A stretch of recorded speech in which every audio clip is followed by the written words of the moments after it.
Hi, I'm Bill Kristol. Welcome back to Conversations. I'm very pleased to be joined again by Harvey Mansfield, professor of government at Harvard, student of the great books, student interpreter of the great books. But I thought today maybe we'd discuss some not so great books, or very good books, but one can learn a lot from books that aren't the greatest books, I think, and enjoy them and benefit from them. So, and I know you do so I thought I'd ask you about what books do you enjoy reading? What books would you recommend to others that aren't Plato or Machiavelli or Heidegger or something daunting like that? Well, I enjoy books about crime, mysteries. They are rewarding, they're fun to read, and they're not as demanding as a great book. But you can get a few little interesting things out of them. And looking at books on crime, there are hundreds of authors because they're so popular. But I thought I would mention just two or three. Crime is interesting. I think that's one point to begin from. Modern crime stories begin with, I guess, Sherlock Holmes. Right. And Sherlock Holmes led a bored life, except when he was confronted with a crime that presented a puzzle. And so off he would go with his friend Watson. Watson, the game's afoot. Right. So it was something that gave him interest in life. 19th century was very preoccupied with boredom or ennui. And crime is interesting to us. It's especially murder. Murder seems to be a modern fear. Thomas Hobbes, 17th century writer, spoke of the fear of violent death as the most powerful passion. And not just the fear of death, but violent death. And that doesn't mean from being crushed by a building or whatever, but being murdered, being killed by another human being. That is somehow very, very fearful. And there are two difficulties with this. And one is who done it, Right. and the other is how do you catch him? So this is, and it's also interesting because it's concerned with justice. For Aristotle, there are two kinds of justice: distributive, what is the just way to distribute benefits or good things, and the other is retributive. That is the justice that comes from paying the penalty for a crime. So, and he notes that this punitive justice, punishing justice, has a certain resemblance to commercial justice, in that you're trying to make things come out even. So that's the phrase, pay the penalty for your crime. You're going to try to make things come out even where they were before. So if you've got a whodunit, that means it's a mystery. Here's a crime, a murder, and it's a puzzle. So it's an intellectual thing. But it also, since it's concerned with justice and punitive justice, you want to find out who did it. So it's not just a puzzle that you're interested in finding out, but you have a very strong, even a passionate motive. Right. To and justice, the desire for justice, especially punitive justice, is extremely strong in human beings. The desire, it's a kind of revenge. Punitive justice is a kind of civilized or refined revenge. But on behalf of society. On right? behalf of society, not personal. Yeah, society takes over from personal revenge and has its own kind of corporate revenge against a criminal. So you've got this double motive, that it's intellectual. How do you find something that's a puzzle, and then moral? How do you get them? And then you have to catch the person. So, because when you commit a crime like that, you want to conceal yourself. Right. And so that can be difficult. And there's the law. But the law is sometimes hindered by legality. Right. The law has to behave legally. So you can often have to have resort to what is called a private eye, which is a beautiful expression. Private eye. I mean, in other words, the private eye is stronger, sees better than the public eye, because the public eye is limited in the way. So the private detective becomes sometimes an aid to the police. Or the police can themselves behave somewhat illegally in order to do what their legal duty requires. Now, this is a special theme of a writer, Bill James, who has, I guess he's still alive. David Craig is I think his real name.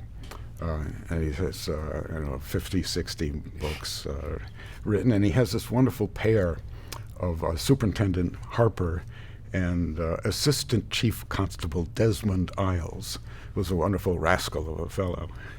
And the two of them find continually that in order to enforce the law, they have to disobey the law. And this is in Britain. This is in Britain, yes. It takes place. That's the chief constable part of it. Yes, right. Yes. We don't have those here in the U.S., No. Yeah. We don't.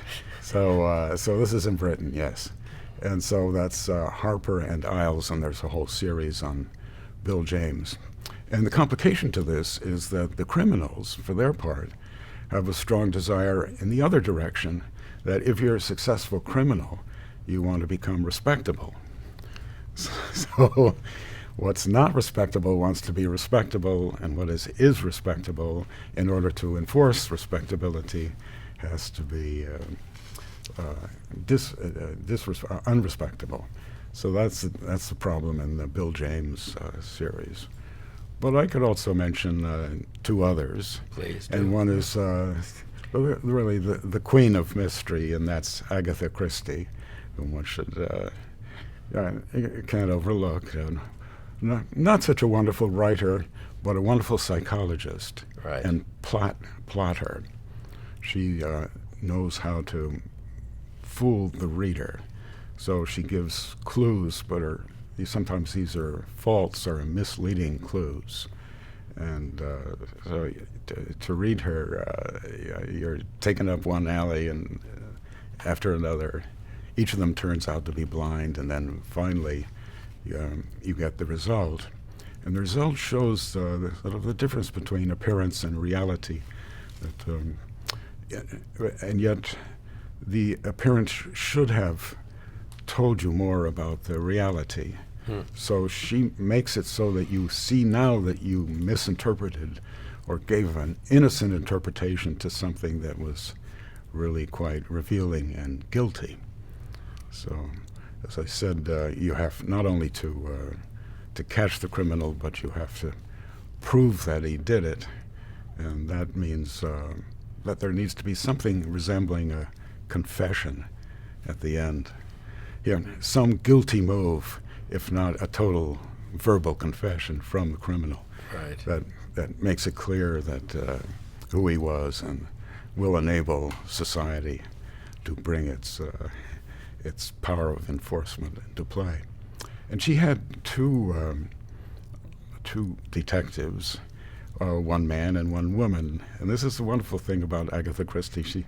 She's sort of above the sexual difference and is able to see the fun and the foibles and also the virtues of either sex. And so she has Hercule Poirot, who's a very manly, boastful, manly man who's very intelligent and extremely proud of his gray cells. You can't fool Hercule Poirot. Right. Yeah, and so but she also gives him sort of little features of boastful manliness that enliven his character. So and to do this, she sometimes introduces herself into the Hercule Poirot mysteries as a lady novelist who is always making interesting suggestions that turn out to be inadequate to Poirot, and he has to gently turn her down. And so she plays this lady novelist, Ariadne Oliver, who has messy hair and sort of sort of irregular habits, and so she runs up to him and says, "Oh, Poirot, I think this is a crime of passion." And he looks at her and says, "Madam, which passion?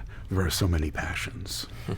So this male superiority over women. But then she has her woman detective, who's Miss Marple, Jane Marple, who's an old pussy, she calls her, who lives in a small town and understands everything that goes on in that town, but understands other things too by analogy. So she's always thinking of someone that she knows who's like the person that she's encountered in this crime. So that's the reasoning by analogy, of knowing something else, knowing someone, place, and set of people extremely well, and being able to deduce from them what they do. So that's Agatha Christie. So yeah, tell me about. She stresses so much in the Miss Marple novels, the reasoning by analogy. What is that? I mean, I suppose that's by contrast with deduction or sort of scientific logic. Is that right? Is that her sort of the other way to solve, the other way to understand the world? That's right. It's a woman's way, I think. Is that right? That's the idea. That's interesting. As opposed to Poirot's more deductive way. They're both all right, because they both succeed. She never uses them together, I don't think. No. Yeah. What strikes me about Christie, which I was rereading, they're so easy to read, of course, you just pick them up and they go so quickly, and you don't see the skill or the art, I think, in it. I mean, that's right. But that she has a reputation, because she's from the golden age of British mysteries and all that, of being these puzzles, intricate puzzles, which is not really true. I would say, if anything, the plotting and sometimes the puzzles are a little far-fetched, or she doesn't take them that seriously in a way. Right. But she's much more of a psychologist, I think, than people give her credit for. No, her psychology is wonderful. Yeah. Yeah. She's not a modern psychologist. She's against murder. She's in favor of justice. Yes, so she stresses that. Stresses that. And both of these are highly intellectual people, both of these detectives, Poirot and Miss Marple, but they also are motivated by a strong desire to punish the evil that they find. So there's such a thing as evil. Right. And I think that's very important to her. And do you prefer the Poirot or the Marple ones? Usually people often take sides in this, And I suppose the Poirot, but I like them both. And, the author. So her psychology is commonsensical and yet not simple-minded, but quite complicated. People are evil in different ways, and they have different ways of hiding it. I think that's a great theme with her and with the mystery in general. That things aren't what they seem. But you can somehow get to what things are. You can. By thinking through. That's right. What they by being more attentive to what they seem somehow. That's right. There is a way. Right. To resolve that.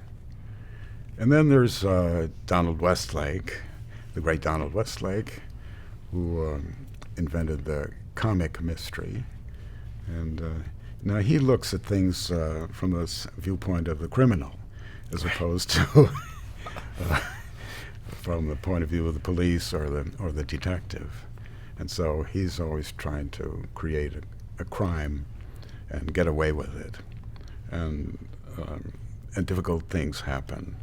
I especially like the Parker series. He has a series of a criminal whom he just calls Parker. That's both his first and last name. Right. And Parker is a very efficient criminal. He is guided by necessity rather than by honor, although honor comes in. So that you could say is the general problem in Westlake, is that in order to commit a crime, you need more than yourself, unless it's just a murder. You need a gang. Right. But in order to get in a gang, there's a certain division of labor. You need to gather together a driver and someone who's going to blow the safe, and the different jobs, and you have to coordinate them.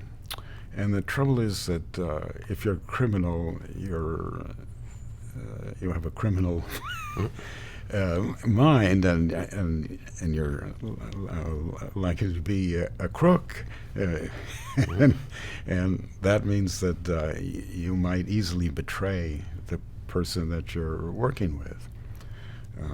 Although there is a kind of enforceable justice among criminals that Plato talks about in the first book of the Republic. There's a kind of justice among criminals. Any group requires some minimum justice to get along together, to cohere. And this just comes from the fact that they are all getting shares of the loot, and yet each of them has an incentive and is not inhibited from it by a sense of justice or even of honor. And they'll try to betray you and take your share and end up with everything if they can. And then there's also the difficulty of the police. This is especially true in Parker novels. He hardly ever, this he does under the pseudonym of Richard Stark. Right. Yeah. So Richard Stark, he hardly ever talks about the police in the Parker, but they have a huge presence because they're always there, and they make criminals act in a certain way. Because a criminal will be offered an easy sentence, or even get off, if he'll betray his friends or the other members of the gang. And so the members of the gang are always conscious of this, and they have to look out for it. And they have a motive whenever they do something that might get to the attention of the police to kill, so to wipe out the person who might be in the way. So so that's the kind of general view from the standpoint of the criminal that you get in the Westlake novels. And then he has his more well-known series with Dortmunder, who's the sort of head of the gang. And those are the really funny ones. And in general, people don't get killed in those, but those are capers. Right. And you get the thrill of transgression. I should mention that there's a thrill in breaking the law, which is very human as well, as you might say almost as human as the desire to punish people who break the law. Right. Right. So the two of those are always at odds in novels of crime. It's amazing that Westlake, he didn't quite invent, I guess, the noir sort of story told from the point of view of the criminal, which is really what the Parker series is sympathetic to Parker, really. Yes, he's the hero, you might say, or the anti-hero of the Yeah. series. I'm not sure. I mean, others were doing that, I guess, when Westlake started to write it too, but he's probably wrote one of the best series of that kind. Yeah. And then he also writes, I think, clearly the greatest comic capers with Dortmunder, so he can do both the dark and the comic, which is impressive, you know. It's, and the lesson, we could say one general lesson of Westlake is that crime doesn't pay. Right. They don't get all that much money, right. and they sometimes they don't get any, and they have a lot of trouble divvying it up. And then once you've got it, you can't spend it because that will attract the attention of the police if they were, and so you have all this money stashed away in different places, right, in cash. It's not earning for you, so it's really not. It's not the way to go, but it's fun. Yeah, I mean, he really makes crime fun. Well, and he really seems to understand, especially in the comic novels with Dortmunder, the impulse to break society's conventions. Yeah. He's quite sympathetic to that, I would say, and to steal from undeserving rich people, and for this nice group of yeah. criminals who don't harm anyone and are Right. pleasant people, Yes, sort and of. have some of them good family lives. Right. So he's, Yeah. I suppose it would be the opposite of Agatha Christie on the surface, but maybe not so much. I don't know. Yes, She's less right. sympathetic to the. She She is. seems less sympathetic to the impulse to break the law. Yes, she does. Yeah. But that's maybe murder's different from. Yeah. That's right. Murder is serious. Right. Right. Mm. And any other? Those are three excellent places to start. And since they all wrote a huge amount, I mean, Christie, Yes. Westlake, and James, you could. Yes, One could spend a you long could- time reading You could, if you wanted to those three. become exhaustive readers. And do you have a general view on the big controversy among mystery fans, the British versus the American, the sort of the? I mean, this is Raymond Chandler wrote that famous essay, "The Yeah. Simple Art of Murder," which sort of sets Right. up the contrast between Yeah. the excessively fussy British, Yes. puzzles and the hard-boiled American. Yes. No, I like them both. Yeah. I don't object either to the fussiness or to the grossness, Hard-boiledness. right. hard-boiled character of the American. Yes, it is a nice contrast of the two peoples, you could say. Right. You know, two ways of evil Yeah. And two ways of solving, I guess. and two ways of solving it. Yeah. Or treating it. Yeah. Is it the two peoples, or is it more aristocratic society versus Yeah, it's sort of certainly modern it democracy? is, yeah, I mean, right. There's certainly something aristocratic. Lord Peter Wimsey, the Dorothy Sayers, is right. a famous detective, and Sherlock Holmes is certainly an aristocratic character. Right. So, Yeah. right. Whereas Americans, Chandler, Humphrey Bogart, one thinks of. Right. Right. Yeah, that is more democratic. Also more straightforward, Right. more vicious and violent. Right. Right. Good. So okay. that's crime. So that's good. Mysteries. Yeah. Yeah. Well, another wonderful writer, he's just a master of English prose, is P.G. Wodehouse, who wrote comic novels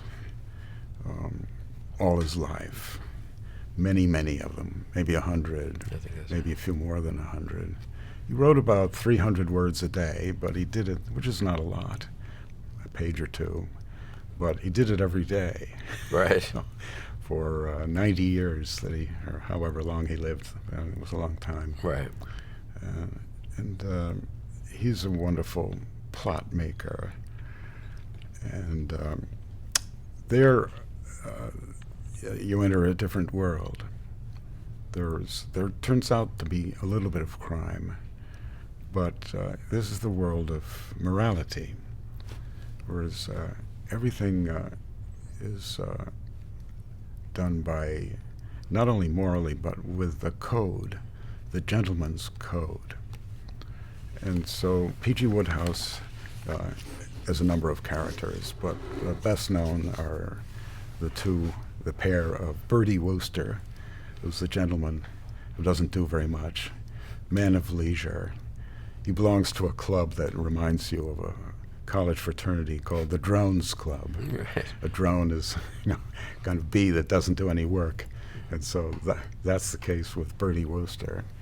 And then he has this valet, Jeeves, who just has a single name like Parker.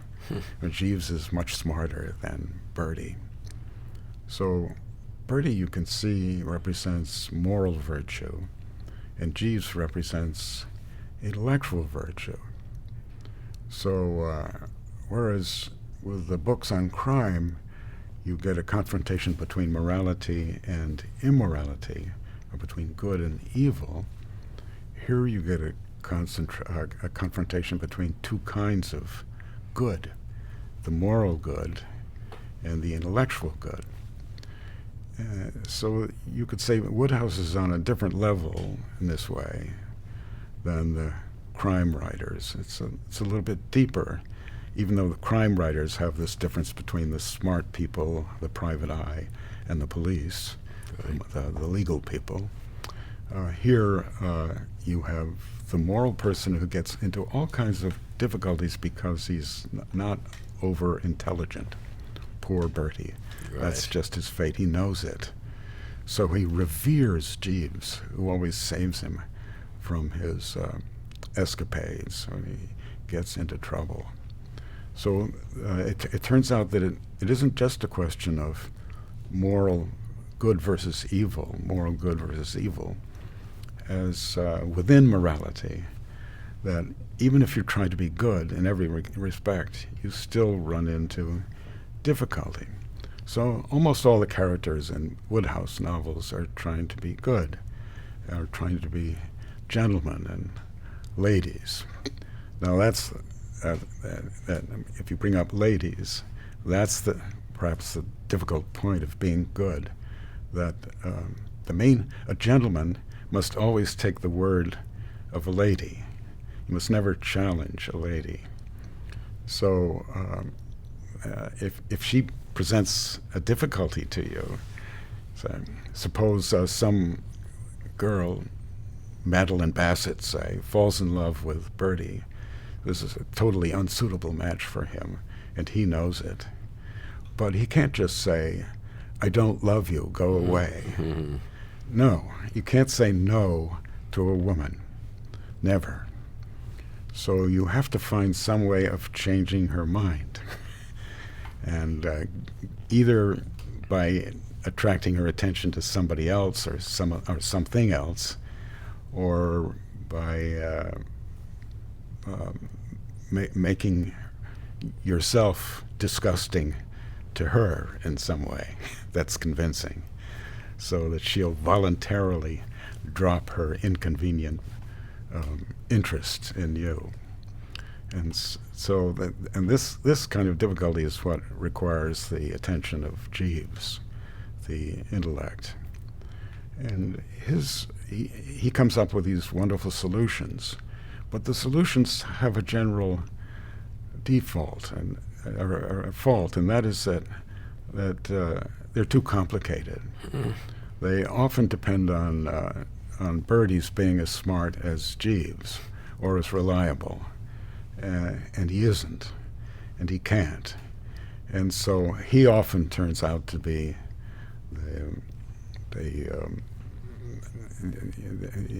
he's the chump at the end of the tale, and Jeeves will get him out of his problems by making him the fall guy, so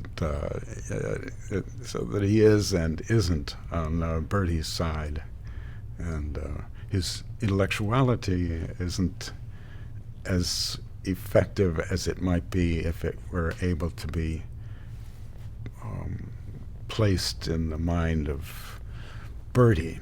Right. So it's this wonderful sort of distinction between the moral person and the intellectual person, and each of them has a defect that keeps it from fully understanding the other.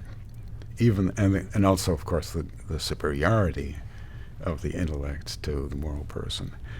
And Bertie shows that he's a gentleman because he recognizes this. So you might say that the Wodehouse definition of a gentleman is somebody who recognizes that other people are smarter and takes advantage of this, but still is totally unembarrassed by it. Right.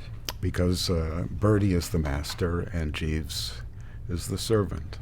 So gentlemanliness is not enough, or needs the defense of this intellect. Gentleness is not enough, and knows it's not enough at the best level, the highest level of gentlemanliness. And the acceptance of the class structure and of Jeeves working That's for right. Bertie, is that, Right. that I think rubs Yes. Americans the wrong way. Yes, it Why doesn't does. Jeeves just, shouldn't it Right. be a meritocratic society, and shouldn't Jeeves be in charge? What's Yeah. the answer to that? Well, Doesn't. yeah, tradition, Yeah. family, and so aristocracy needs some kind of conventional Yeah. definition. And if you try to turn aristocracy into meritocracy, then you uncover a kind of person who isn't reliable, or who will be zealous in the wrong way. There is a character in Jeeves called the Efficient Baxter, Oh, right. Yeah, the efficient Baxter. He's a secretary to one of the earls, and he's always doing the efficient thing. So he's intellectual, but quite unlike Jeeves, because he's merely instrumental, Right. and doesn't. So the gentleman has a notion somehow of what of the whole and how to govern it. So I think it's very like Burke. Edmund Burke in the 18th century was an Irishman who came into English politics and worked under a Lord Rockingham. Was much less intelligent than he. Burke, and so these are the Rockingham Whigs in the 1770s in the English Parliament, and Burke deserved to be their head. He was head and shoulders above, most outstanding man of his time, and yet he always deferred to them, because he made a distinction between actual virtue and presumptive virtue. And actual virtue is just raw merit, and that's too raw. It's to govern. Right. People don't like to obey you just because you're smarter and superior because of that. So people will take it if you're smarter, and you defer to them, Right. like Jeeves. And that's what presumptive virtue. Presumptive virtue is the virtue that you can presume from an old family, or from some kind of traditional association or grouping. So I think this works out in the Wodehouse novels too. And I suppose they're very funny, by the way. Yes. Yeah. And I suppose in a modern meritocratic democracy such as we fancy ourselves as living in, the intellectual type like Jeeves, or the politically superior type like Burke, would also have to subordinate himself, or pretend to subordinate himself, to the people as opposed to the aristocrats. So it's not as if we might think we are meritocratic, but in Wodehouse would probably say it's not that different really, or it's a different kind of, maybe an inferior kind of subordination. It's true. I think that's true. Yes, actually, Wodehouse does have some. He does have some American characters, and he spent some time in America. That's right. Actually, wrote in Hollywood, and so puts Americans in his. Well, they're often gang members or gangsters of some kind. They're always, however, comic gangsters, sort of like the Westlake ones. They don't actually commit crimes, but they just have rough manners. Right. Which, rough manners but warm hearts, which was his way of presenting America to Britain. It would be great to read, in my opinion, Westlake and Christie and Wodehouse all the time, but in addition to the great books, of course. But as a political scientist, I guess you occasionally read some political science or social science. But give us a recommendation or two in that area. Yes, I am a political scientist. Sometimes I forget, but and others might forget too. But I am, and my favorite political scientist of recent vintage is James Q. Wilson. The late James Q. Wilson, a great friend of mine, a very close friend. Had this lovely Q in the middle of his name. I used to think that everybody's name is improved by having a Q in the middle. Right. I said James Wilson, or that's one of the founding fathers. But, right. So he's James Q. Wilson. And he was a wonderful political scientist who was interested especially in bureaucracy and in the police. He wrote a book called Bureaucracy, and another book called Varieties of Police Behavior, which is absolutely gorgeous title, I think. Succinct. There's another book written by a friend of his, Nelson Polsby, called Consequences of Party Reform, which is also a beautiful title. But the two of those, I think, vie for the best title of a political science book in the last half century or so. So, and Wilson did his political science or social science in a different way from most. So, most political scientists consider themselves to be social scientists, with nothing special about the political. And Wilson didn't think so. And he, I might say most social scientists base their science on the individual, beginning from the individual. And there's two ways of doing that. One is like an economist, to look at the individual as a rational actor who calculates every move. And you can draw up your theory based on the rational actor, which is either a description of the way people actually are, or it's a recommendation of the way they ought to be if they're calculating properly. But then the economists are opposed by the psychologists. The psychologists say there isn't any such thing as a rational actor. There's no reason whatsoever. Everybody's irrational. And so the way to be happy, this is a famous example from a colleague of mine, Daniel Gilbert, wrote a book called, he's a psychologist, Harvard psychologist, wrote a book called Stumbling into Happiness. Mm-hmm. And so the way to be happy is to stumble and to take what comes to you. And so but Wilson looked at the patterns in society, that an individualism is a member of or a factor in a pattern. So he doesn't write a book on police behavior. He writes on varieties of police behavior. A pattern makes you aware that there are different patterns, and so you proceed by comparing one pattern to another. You compare military bureaucracy with a private, say, McDonald's, right, or with a public bureaucracy like the Registry of Motor Vehicles. So he starts his book on bureaucracy by sort of contrasting what happens when you visit the Registry of Motor Vehicles versus when you buy a hamburger from McDonald's. And then the military bureaucracy is interesting too, because those are different depending on the branch. The Army has a very hierarchical command structure, whereas the Navy also has very hierarchical, but it's divided into little units because the captain of each ship has total control over that ship.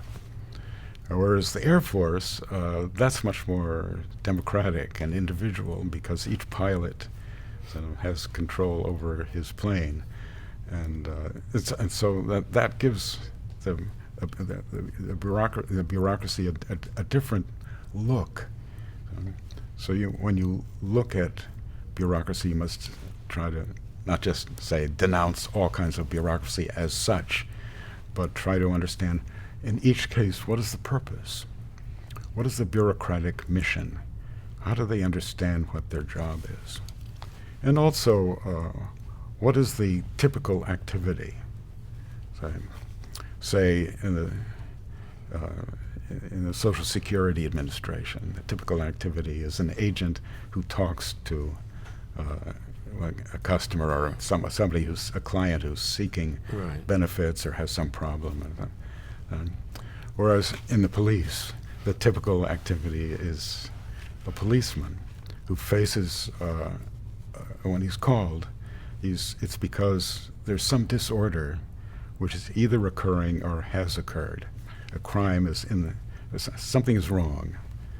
And so he goes and he arrives, and he has to bring order into this disorder. And that's a very difficult thing.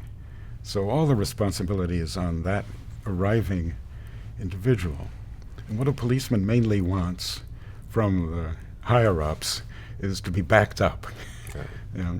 That he took a decision that it was quick, and yes, he has the rules, but here it is, somebody's breaking the rules. So how does he handle it, and how can he So all these organizations have a different patterns, and which can be analyzed in different ways. And so I think and these patterns are all political.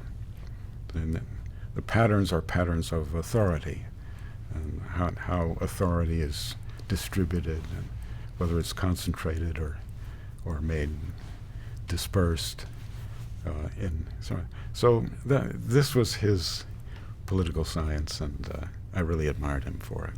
I mean, I just want, on the political point, I suppose one could say that both the economists and the psychologists, in their own way, begin with the individual, the economist, the rational actor, the psychologist, whatever's in the psyche based on your childhood or whatever else however else they understand that. But I mean, I guess the sociologists came along, and they were big when I was younger, but not so much anymore, and did have the insight that society matters, that you're not an autonomous individual, either economically or psychologically.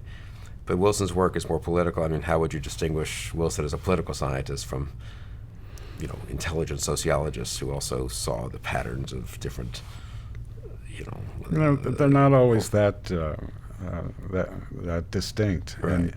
And there's a discipline of political sociology, which had in it sort of Seymour Martin, Lipset. Right, I guess that's right. And people of that caliber.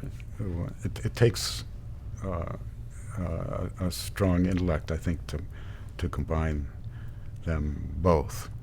The political emphasizes hierarchy, I think, whereas sociology is, for the most part, a very democratic more subject. Bottom up, right? It's just this organization grows up this way. People are social by being sociable, and sort of needing each other, whereas I think Wilson saw it more politically, that there was always some authority or hierarchy, some way. Aristotle, we use this word rule.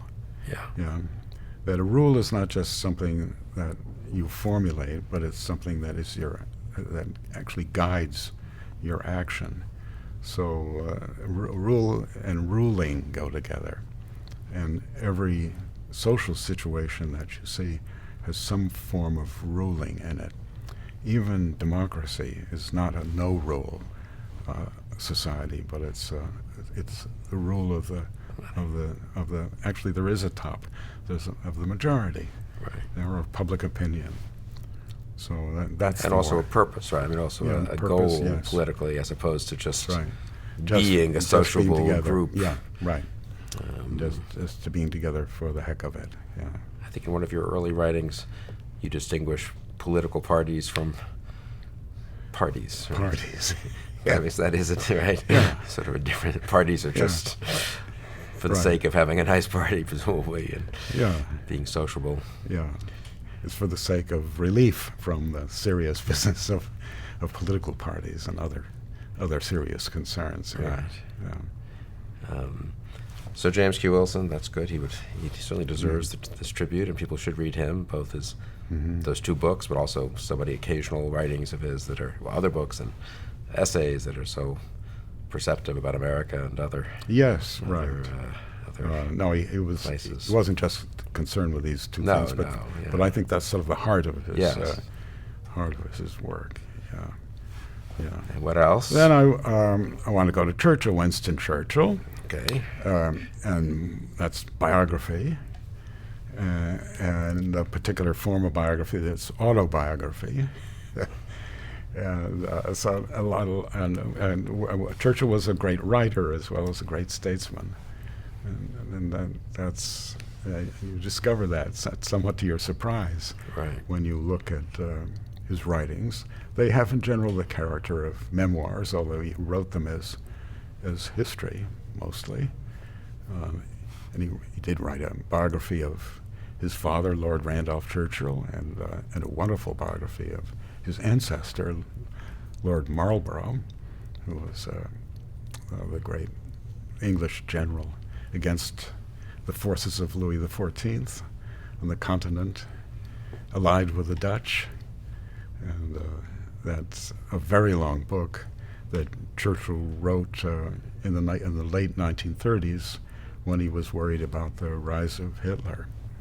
Then rise of Hitler, but he also had time on the side, so to speak, to undertake a 4-volume history that would certainly fully occupy any ordinary historian.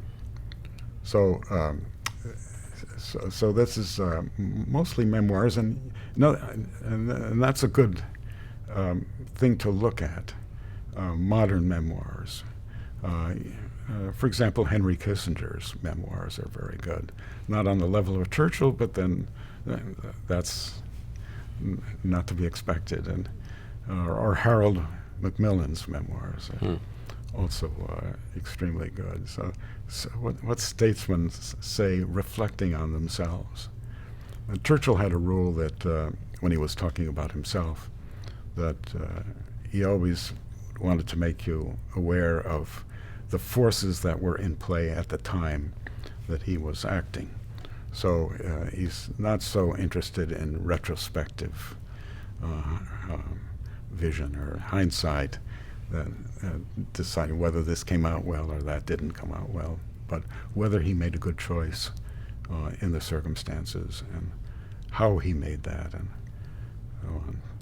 And the book that I think I would focus on is the first book of his history of the Second World War, called The Gathering Storm, which is about England and the continental powers in the 1930s. Right. It's about the rise of Hitler. That's the gathering storm, of course, with also with Stalin figuring in, but concentrating on Hitler and the reaction of the Western democracies to Hitler, which was in general appeasement.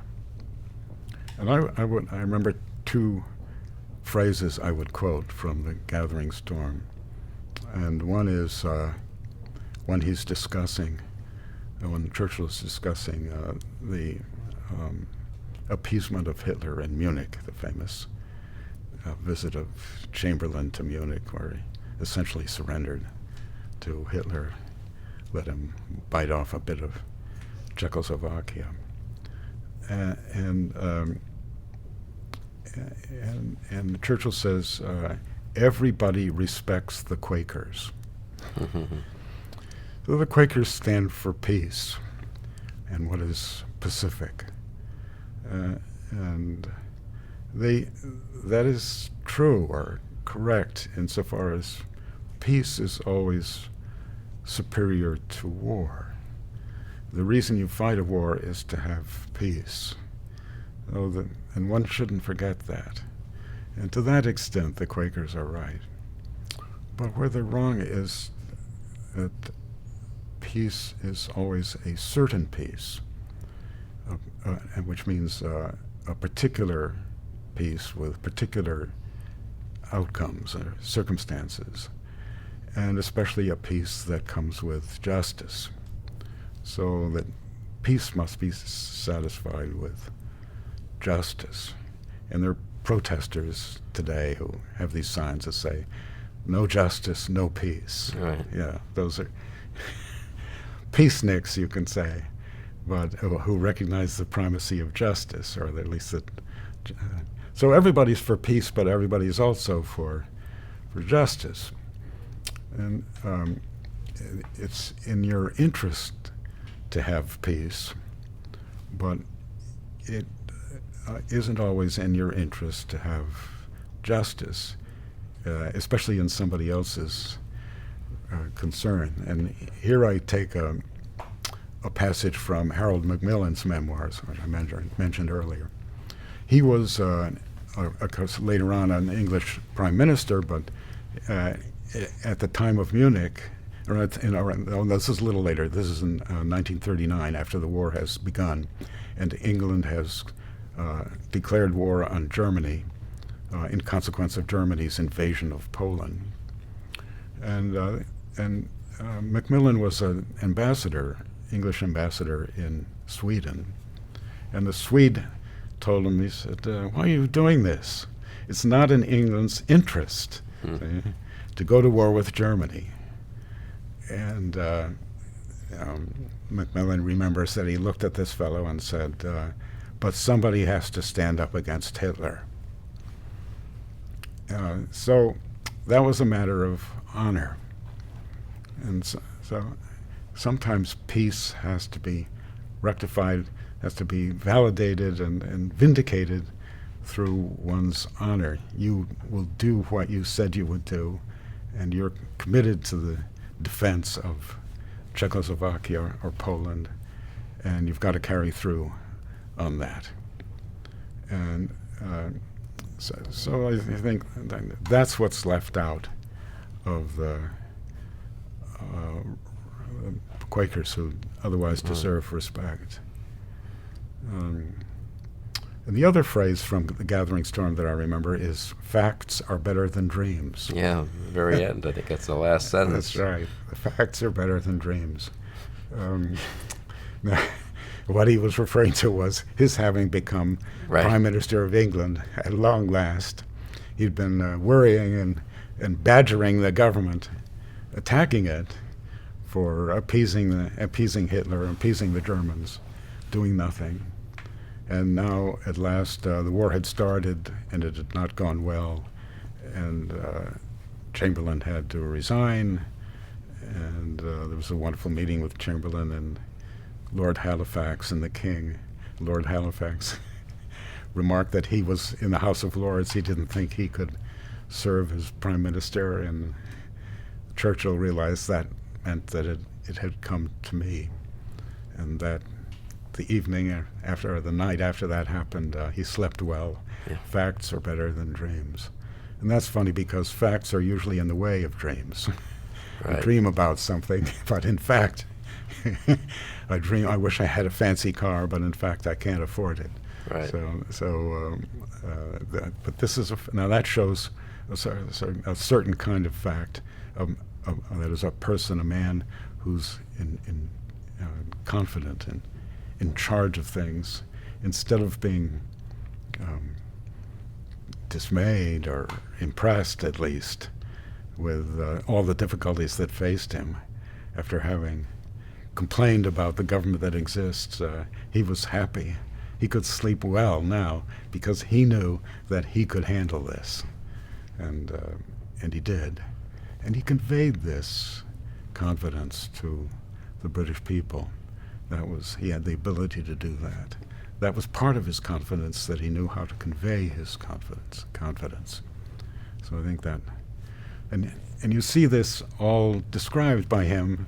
He wrote this after the war, and later on, but he's showing you how he felt, and how he was able to be effective and to help the rest of us win that war.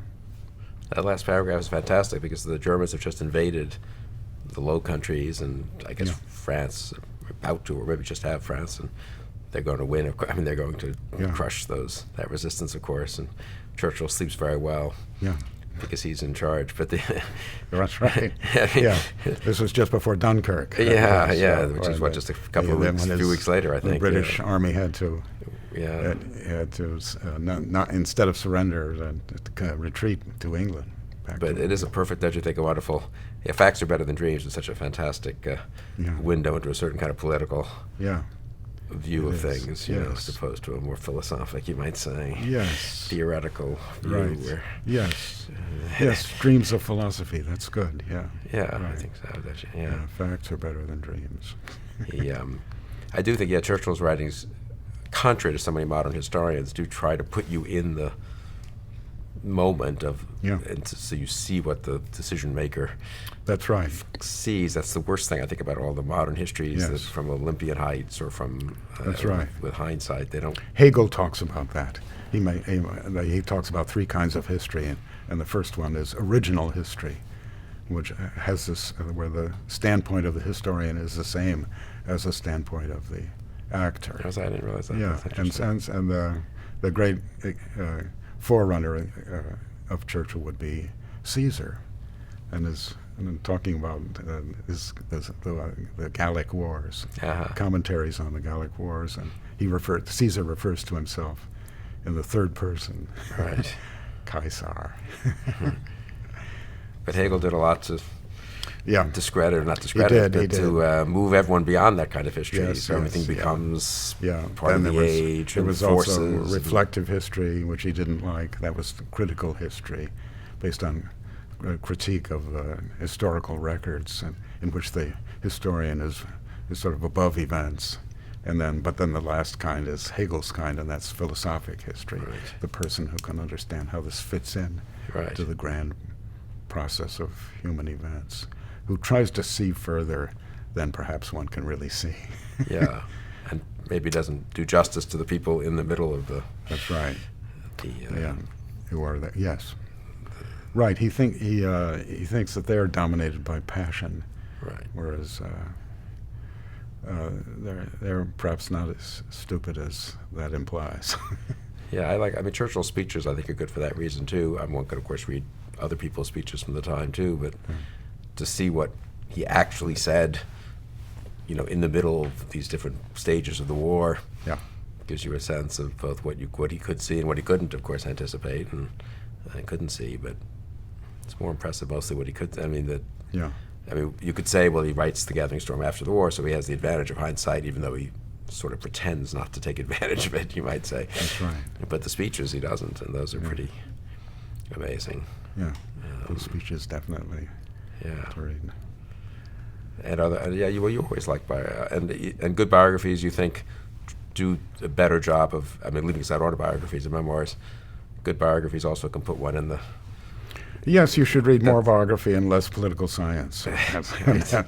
That's because political science abstracts from individuals as a rule. Yeah. And individuals are extremely important, especially in politics. And in democratic ages, the democratic tendency is the other way. Again, democratic age looks to vast impersonal forces that are controlling and make it seem as if single persons or single events can't have any effect. Churchill had a great effect as an individual, and so, by the way, did Hitler. Right. He really changed the whole course of European history. Hitler did. Yeah. And we're lucky that we had a reaction to it in Churchill. Amazing, really, when you think about it. It is. Yeah. It's sort of a figure from another era, actually. Yes. It's, both, That's right. and even Roosevelt, I would say, that these two somewhat aristocratic Let's not forget figures, Roosevelt. and de Gaulle, Yes, and de three Gaulle. sort of aristocratic figures, Yeah. saved democracy. It's true. Maybe there's a lesson there. Yeah. So Churchill, I'm all for reading Churchill.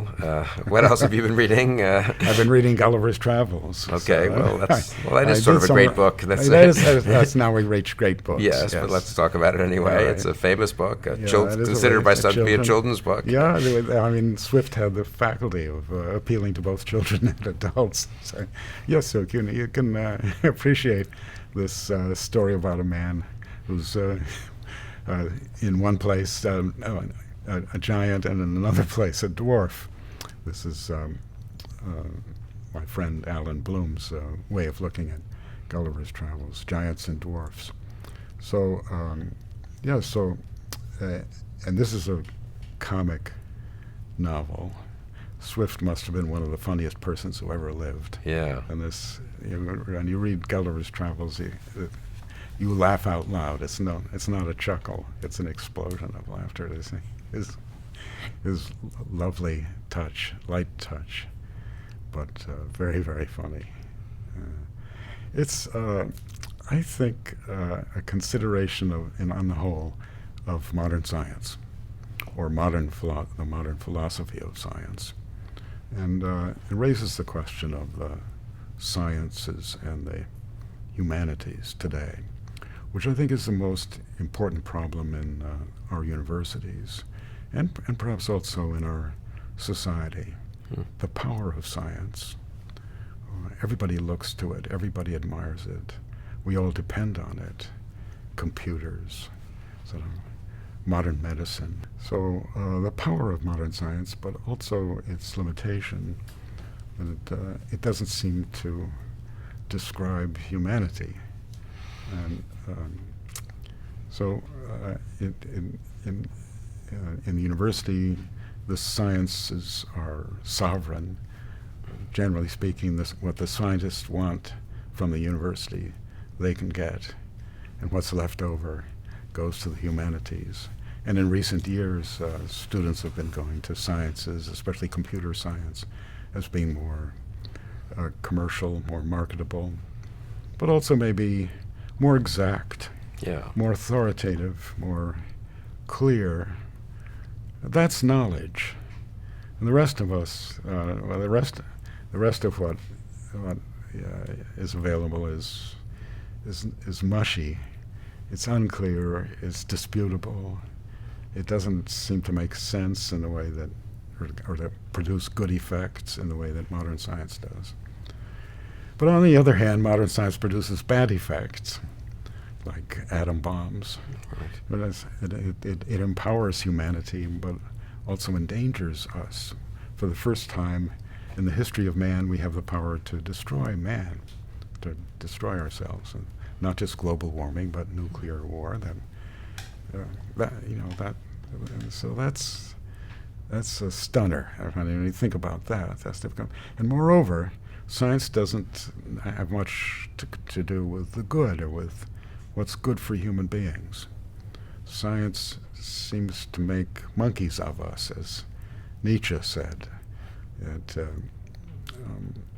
defines us as creatures of cause and effect,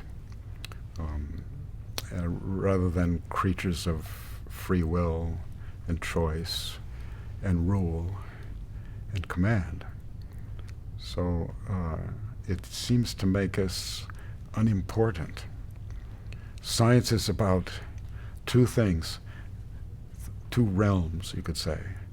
The realm of the unbelievably large, this is astronomy, and the realm of the unbelievably small, that's microbiology. And so, and we're stuck in the middle, and we seem to follow rules, and that we live in a world that is, we recognize, and seems at least in some ways friendly to us, where the sun rises in the morning and sets in the evening, and gives us warmth, brings us rain, and so on. But science, with its instruments, the telescope and the microscope, is concerned with the non-human, and it has a tendency to understand the human in terms of the non-human. So this is the power of science. And yet, so there's reason perhaps to assert the value of humans. All humans believe that they have value. This goes in the way in which we use names, or individual names. Everybody has his own name, and likes other people to recognize that name. And if somebody else gets it wrong, you correct that person. You want it spelled right, too. Because your name stands for your individual importance. So human importance seems to be a self-importance. It's an importance which we attribute to ourselves or assert for ourselves. And this is, I think, the general topic of Gulliver's Travels. How important are we? So Gulliver goes to this Lilliput, where everybody is 6 inches tall, and it has a king who turns out to be an emperor, and Gulliver picks him up and holds him in his palm, and the king speaks of himself as, or is spoken of, as the delight and the terror of the universe. That's a phrase. That's a phrase that is used. Now that's perfectly ridiculous when you're 6 inches tall. Right. And like a little play soldier would suddenly start speaking, and you're supposed to take that little thing. seriously. And so there seems to be a kind of proportion that's required. And Gulliver first goes to a place where he's the giant, much bigger than these 6-inch people, but then he goes to another place, Brobdingnag, where he's just as small as the Lilliputians were to him. Right. So you've got a kind of proportion there. So that Lilliput is to Gulliver as Gulliver is to Brobdingnag. And so it brings out to you that nature consists in a kind of proportion. And suppose that human reason was put not in a human body, but the body of an ant. Right. Yeah. Say it wouldn't work. Then there's not enough that you can do from that. Well, from that seat. Right. Yeah. So there's that. So there has to be, and also there has to be a relationship between trees and so on, and land and oceans, and so all this has to be just so. And scientists recognize this, that the parameters of life and human life require extremely special circumstances, very unlikely, this altogether. So I think that's one way in which Jonathan Swift brings out the importance of nature and how nature therefore does somehow sustain our sense of importance by giving us the proportionate relationship with the rest of things around us. Never mind so much the microbiology and enormously large suns and stars and space that's above us. Now then, if you look at the difference between Lilliput and Brobdingnag, you see that Lilliput seems to represent moderns and Brobdingnag ancients.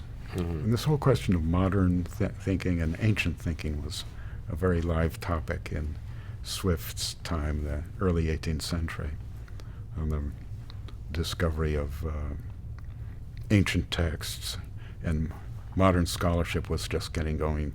There was a Richard Bentley, who was a classical scholar, who knew all the classics and was a great scholar of Greek, but was a great admirer of modern innovation.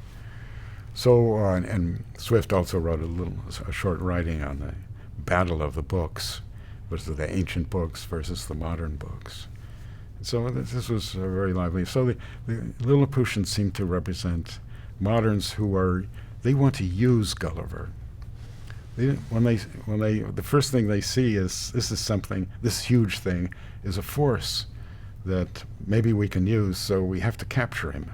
So this famous scene in which Gulliver wakes up, and he's all tied down and these little people are, yeah, they don't worship him. They don't recognize him as a god.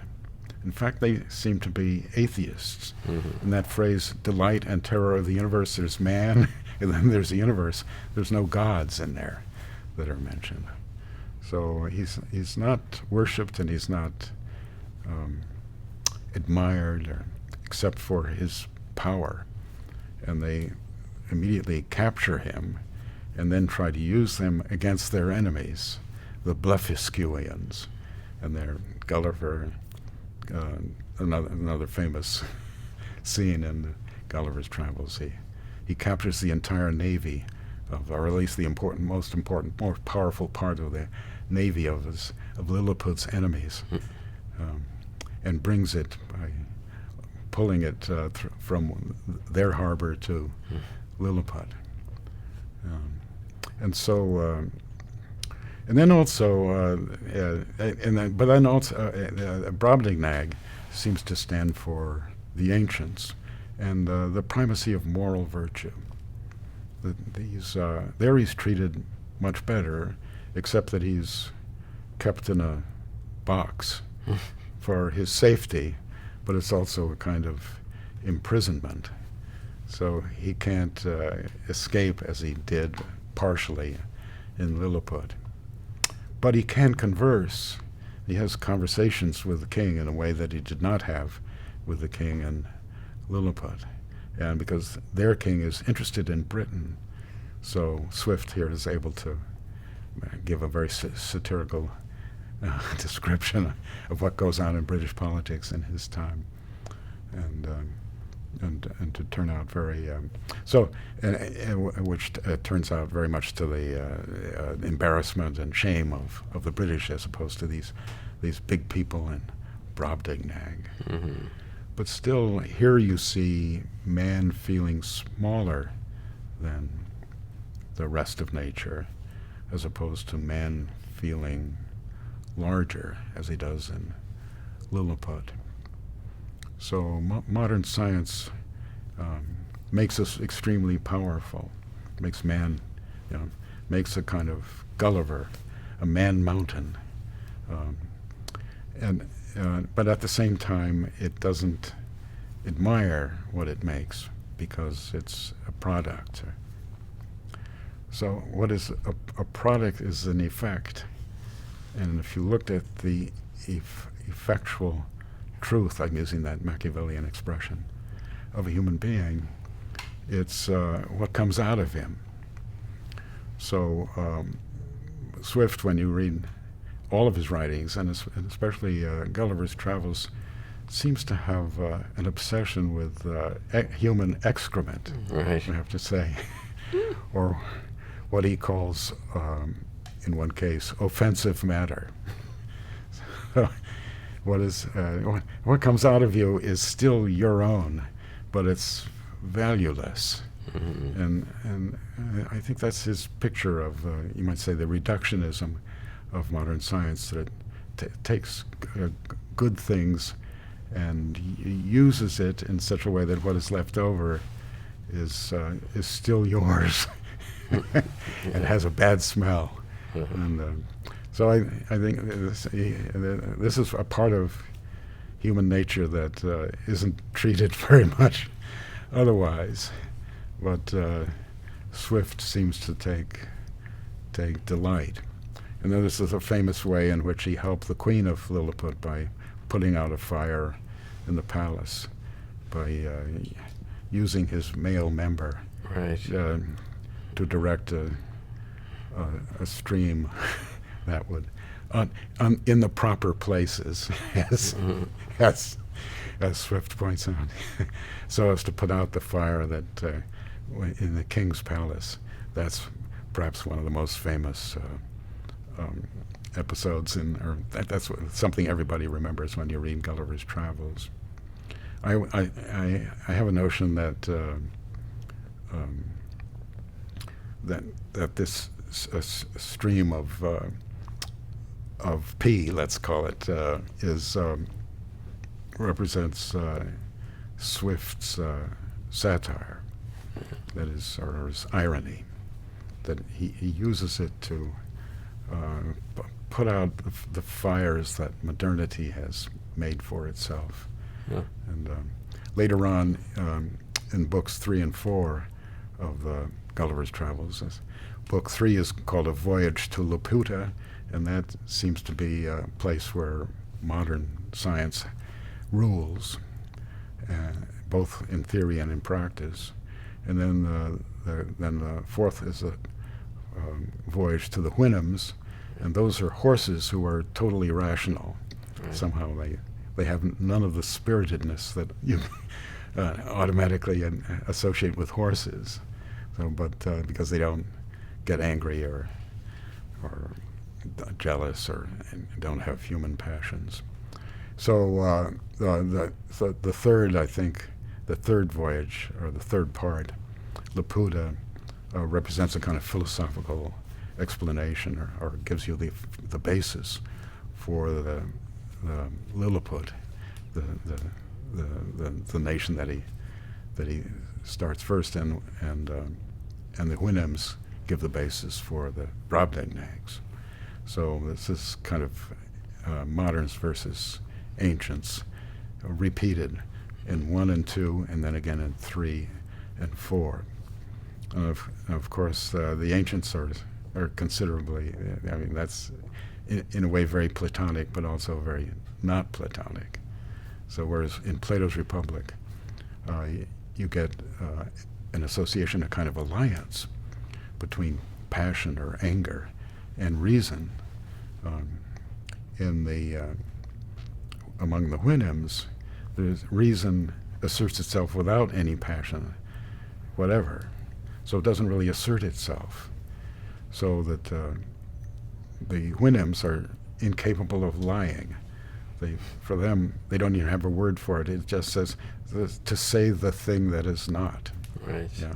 So the Houyhnhnms wouldn't understand or wouldn't be capable of appreciating Swift, who's ironic and satiric, makes fun of things. And the Houyhnhnms are contrasted to the Yahoos. Those are nasty donkeys, or which Gulliver compares to human beings. And so he comes back to England very ashamed of being a human being. It's about shame, and which is about human importance. If you're important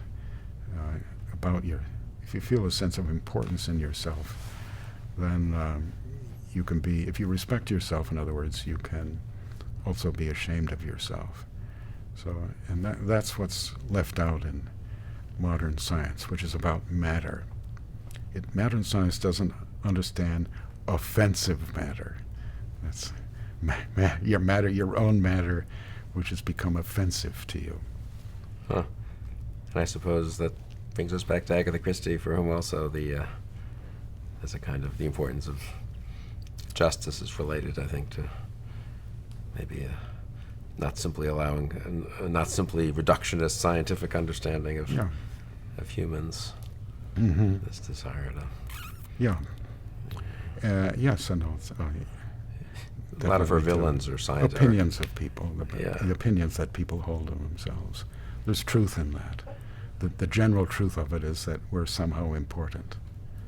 And some of Christie's, aren't a disproportionate number of her murderers doctors, I think, scientists. Yes, that's true. She's slightly hostile to I think the that's modern right. materialist scientific view is not valuing the human, and that's right. Ends up justifying greed or self-interest under this scientific, using the scientific method, not to help people, but to hurt them. Right. Science is above. It's too far above. It's way above the gathering storm and the epic battle between Hitler and Churchill. Right. Well, thank you for these excellent suggestions, which will certainly keep people busy for a long time. We'll do another conversation and get more suggestions of further reading. Yes, there might be some more. Good. Excellent. Something to look forward to. Okay. Well, Harvey, thank you very much. My pleasure. And thank you for joining us on Conversations.